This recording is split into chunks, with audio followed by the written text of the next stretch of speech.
You're watching 12 WKRC TV, a new generation of news. 12 Newsmakers starts now. Good morning and welcome to Newsmakers. As a microcosm of the United States, Cincinnati presented an interesting contrast of images this past week about what America can become. On Monday morning, about 1,000 residents of Anderson Township woke up to find a pamphlet in their driveways entitled Facts That the Government and the Media Don't Want You to Know. The 32-page pamphlet, published by an Illinois-based World Church of the Creator, lays out a disparate and uneven set of statements that attack Jews and people of color while praising the so-called white race. The vast majority of the people who received it reacted that this was not what America has been about historically and not what they want America to be about in the future. On Wednesday, 600 immigrants from 74 countries took the oath of citizenship. As so many before them, they came with hopes of greater opportunity and freedom and brought with them the seeds and possibility of America in the future. Anyone who has ever been at a naturalization ceremony knows, at least for a moment, that America is ultimately about newcomers and about possibilities. How should we respond to the people who distributed the pamphlet in Anderson Township? The local leader of the Church of the Creator is Matt Bushbacher. I could not reach him, but I did talk with his father on the phone and discovered that Matt is a high school student, as are a number of the other members of the local Church of the Creator. As a former high school teacher, I decided not to interview him. Young people frequently try on unconventional ideas and theories. They need the freedom to back away from them. Putting young Mr. Bushbacher on television may fix that may fix him and make that change impossible. But make no mistake about the potential of this group and other groups with similar views of the world. In early July, Benjamin Nathaniel Smith killed 4 and wounded 7 other minorities before killing himself. He was a member of the World Church of the Creator. And although not directly connected to the Church of the Creator, Buford Furrow, who shot up this Jewish daycare center in Los Angeles a few weeks ago, seems to share many of the same perspectives. What does this sort of activity signal? How do the people who see America differently respond? To explore those and other questions, I am joined by 2 people. Michael Rapp, the director of the Jewish Community Relations Council, not only has 20 years of hands-on experience in this area, but has also done his doctoral research in this area. Joan Ferrante is an associate professor of sociology at Northern Kentucky University. Joan is the co-author of The Social Construction of Race in the United States, a book I recommended in the past here on Newsmakers, and a book I recommend again. Welcome back to Newsmakers. Thank you. Michael, at this stage, and this pamphlet starts out with an attack on Jews. What can we say about anti-Semitism in America today? Are these incidents growing, the thing in Los Angeles? Is this becoming more of a problem? Where do we stand with this? I think we have to view this from 2 perspectives. First of all, in terms of prejudice, in terms of ideology, we know that anti-Semitism in the United States today is at an historic low. Historic low? Historic low. We know that approximately 10 to 12% of the population in the United States can be considered anti-Semitic, and that was down from about approximately 19 or 20% a decade ago. Having said that, what that means in terms of sheer numbers is appreciable. If we think of Cincinnati today, that means that there are as many anti-Semites living among us in the region here as can fill Music Hall well over 100 times. So we're talking about we're still talking about a large group. Secondly, we seem to see that some of the social restraints, some of the social bonds that have prevented the acting out of some of this prejudice, some of this bigotry, seems to be lessening.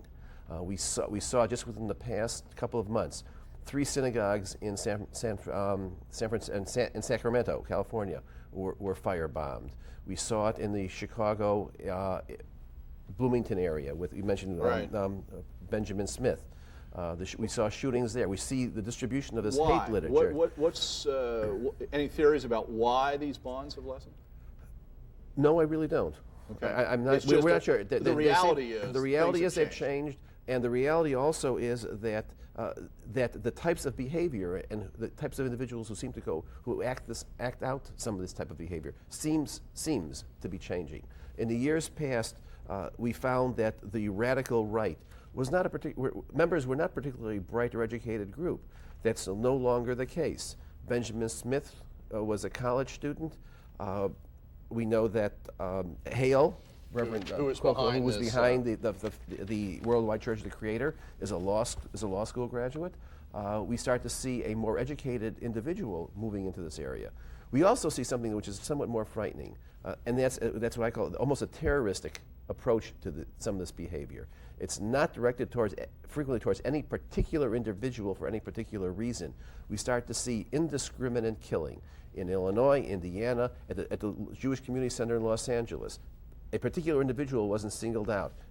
Whoever was there was being shot at. At the same time, what we're also seeing is that some of these perpetrators have no regard for their own lives. They're willing to take their own lives or in the process of this rampant terrorism. Which makes it almost impossible to stop. How do you stop that?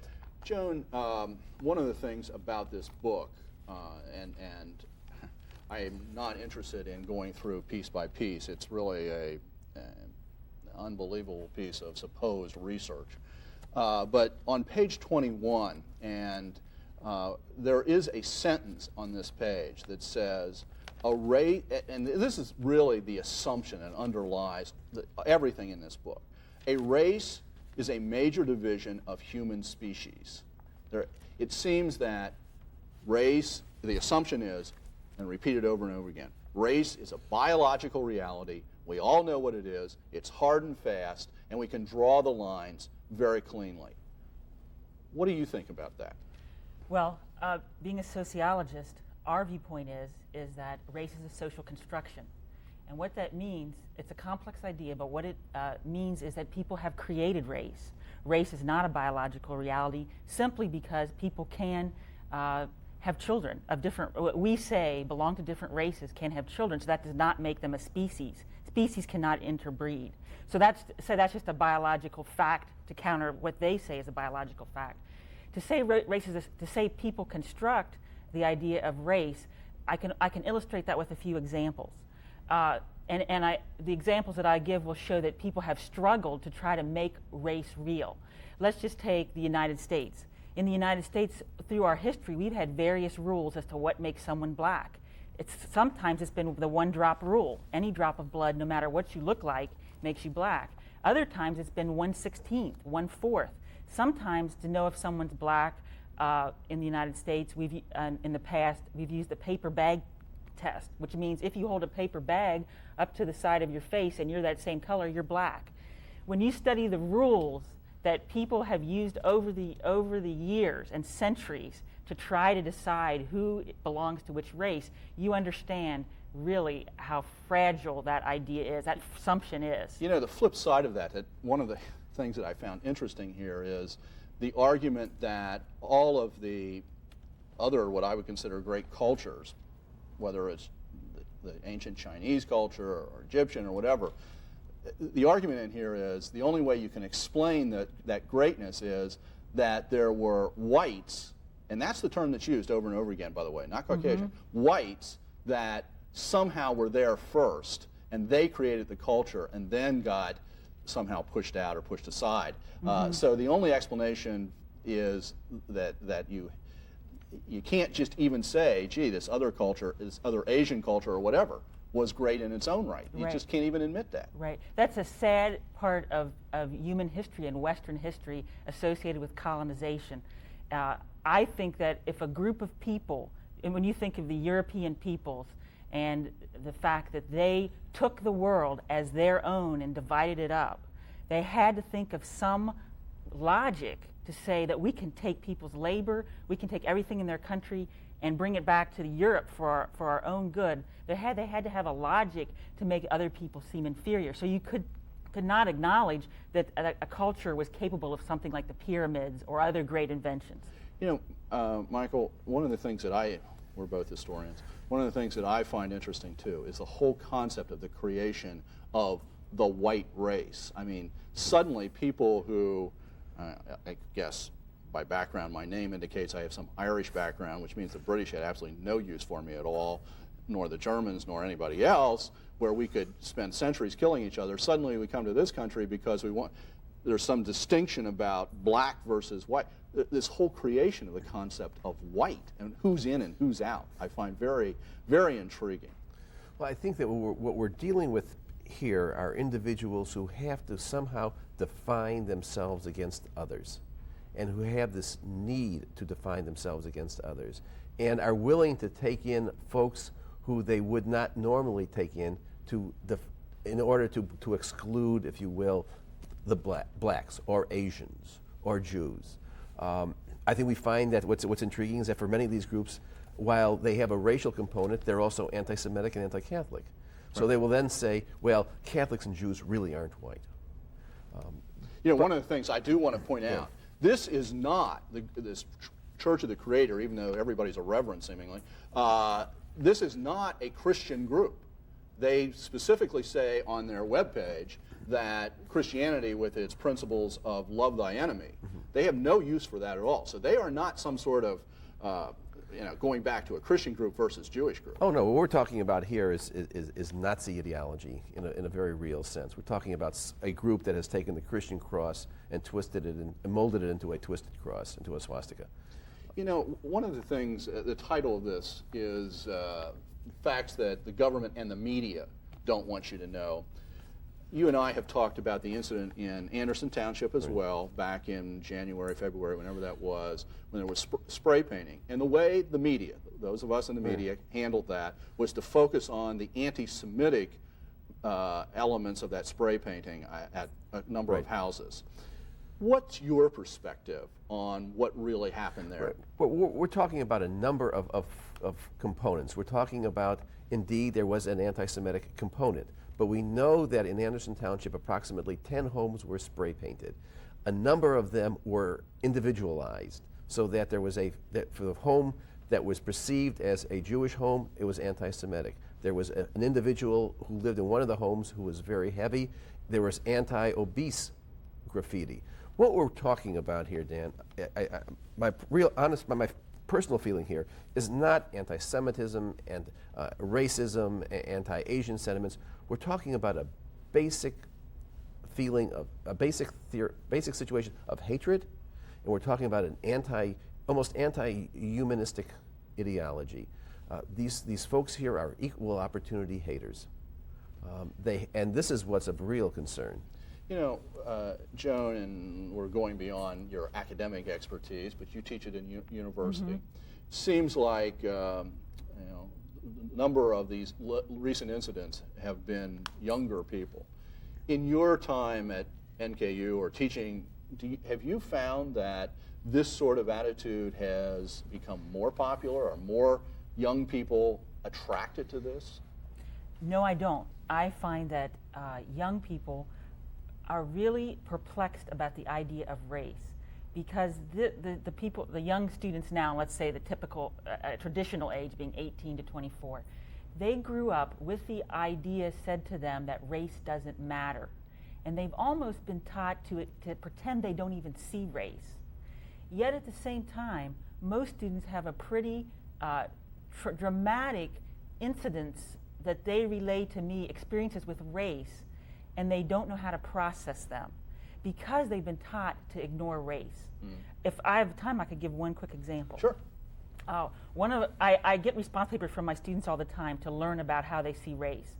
One of my students wrote about dating a person who was wearing a ball cap, and he wore this ball cap for 4 or 5 dates. One day he took his ball cap off, and she noticed that he had black hair, and she said, I don't mean the color black. She says it was black in color, but it was also a kinky type of hair. And she realized she was dating a black person. She thought she was dating a white person. So they made a pact that he would never take his ball cap off around the house so that the family wouldn't know. Well, this was a very confusing event for her, and she needs to share and try to understand it. But our society says, let's not talk about anything that has to do with race because race doesn't matter. We shouldn't see race. So your point about the social construction of race isn't that race doesn't matter. It does matter. It does matter. It's just the origins of the concepts are not biologically based, they're social My based. students are very receptive to these ideas. And I don't know if this is the time maybe she could show the photograph or... Well, I know okay. I'm running out of time. Okay. So let's... All right. Realistically, Michael, in our society today, whether we're in contact with young people or we're in contact, no matter who we're in contact with, those of us who are appalled by this sort of thing, what's the right response? What's the best response? The best response, I think, is several-fold. There are best responses. One is for the community to stand up and say, this is hatred, this is poison, and we disassociate ourselves with any of this. And the leadership has to get up and say that. Secondly, I think it's important, it's critical for the various communities, racial, ethnic, religious communities, to work together and respond to this sort of thing. As I was indicating before, this is not an anti-Semitic, it's not a Jewish problem, it's not a Catholic problem, it's a societal problem. And society working together in coalition has to respond. If not, whatever we do will be ineffectual. Obviously, on the NKU campus, your primary response is education, and right. courses like you and Prince Brown right. teach. But what about other things? Are other things happening on the campus that are also trying to help people deal with this? You know, I don't know if it's on the campus, but I think that the biggest event that's going to make us not believe in the basic assumption guiding their actions and ideas is this genealogy research. That people are realizing that they are related, where all the races have mixed, and you cannot tell by physical appearance. There is what one photograph here, and I know we're almost out of time, but the second photograph that we freeze-framed of the two men, yes. These are, who are these? These are two men who are genetically related to each other. They are the Hairston by name, that they come from a plantation, a large plantation, and they've discovered that they're related. And now they're trying to talk to everybody. And this involves tens of thousands of descendants. But as you can see, look how closely they look alike, but resemble each other, but they would be classified as a different race. So genealogy has this larger social yes. purpose. Thank you very much for being here this morning. Stay tuned. Do you have a relative suffering from Alzheimer's disease and worry that they may wander off? After the break, find out about the new plan to help you and your loved one.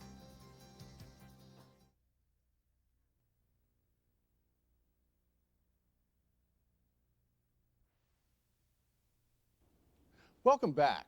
One of the great worries for families caring for Alzheimer's patients is that their loved one might wander away and not be able to get back and not be able to assist others who might want to help. The Alzheimer's Association has developed a program to address this problem. Although the program is national in scope, I'm joined this morning by Ann von Hoene, the director of the Greater Cincinnati chapter of the Alzheimer's Association. Actually, I think I just promoted you. Yes, You're the you did. coordinator of the helpline for the Safe Return Project. That's correct. Okay, well, gee, maybe you deserve an advancement, and salary goes with that, by the way. Well, thank you. Good. First off, just in terms of scope of issue here, scope of problem, in the area that you serve, and it's 27 counties in Ohio, Kentucky, Indiana, so it's a large area. How many people are affected by Alzheimer's? How many people do you guess are affected by Alzheimer's? We estimate that there are more than 30,000 individuals within our chapter territory who have Alzheimer's disease or a related dementing disorder. That's our best guess. And how many of those are in their own homes as opposed to being in structured facilities? I would suspect people who are in their own homes may face the problem of walking away a little bit more easily. Yes, approximately 70% of the people with Alzheimer's disease are cared for within the home, so certainly their risk of wandering is much greater than someone who is living in a secured facility. Okay, so 70% of 30,000 people. Yes. We're talking about a lot of people here. Yes, we are. And how frequent is the problem? How often do you hear of or get called about somebody actually wandering away? We have had, through the Safe Return Program, 13 missing persons within the past 3 or 4 years.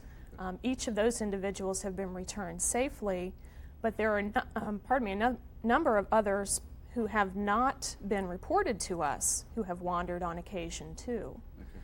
Families often don't realize that their individual may be at risk of wandering, so they don't consider it a safety precaution. So we may not hear from those folks. And this is a progressive disease, so what a person may do now and what a person may end up doing 3 months from now or 6 months from now may be different, right? So a family has to constantly change what they're concerned about? Yes, as an individual progresses through the disease process, they're becoming more impaired, more confused. They have more difficulty with problem solving, so they certainly are at more risk of getting themselves into dangerous situations. Tell us about the Safe Return Program. What is it? The Safe Return Program is sponsored by the National Alzheimer's Association and the U.S. Justice Department. And the goal with this program is to identify people with memory impairment who are prone to wander. The program provides a registrant with an ID bracelet or necklace. I think you've got some of these, right? I do indeed. Okay, let's take a look at some of this. You will provide the person with either an ID bracelet or a necklace, clothing labels, wallet ID card, keychain, a number of identification materials that will identify the person as being memory impaired.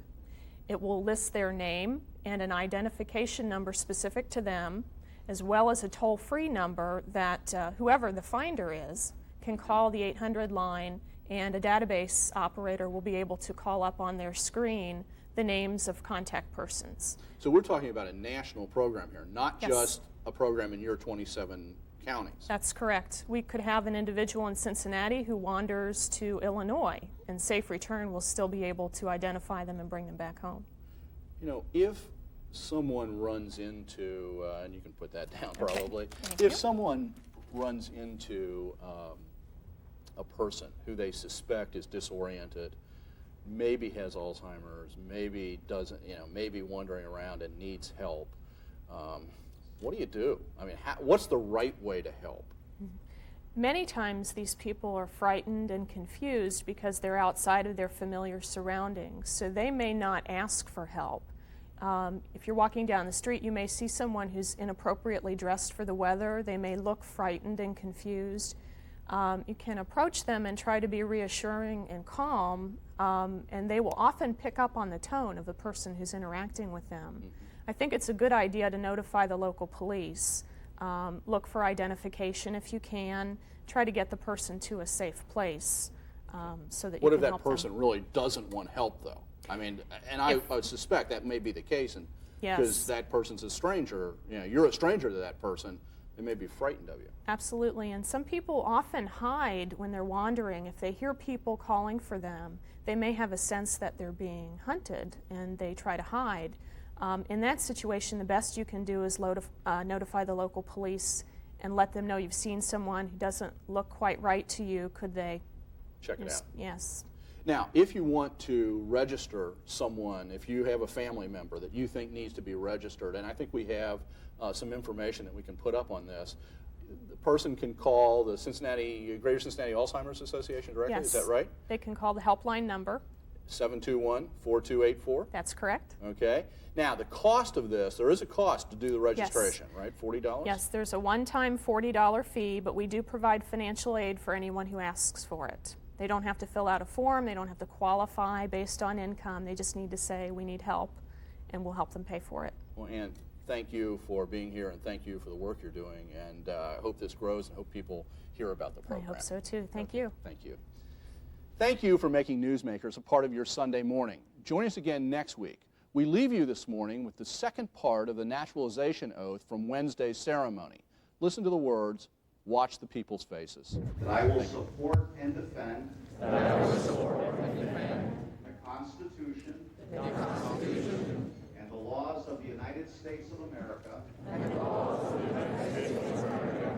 against all enemies, foreign and domestic. That I will bear true faith and allegiance to the same. That I will bear arms on behalf of the United States when required by the law. That I will perform non-combatant service in the armed forces forces of the United States. When required by the law. That I will perform work of national importance under civilian direction when required by the law. And that I take this obligation freely without any mental reservation or purpose of evasion. So help me God.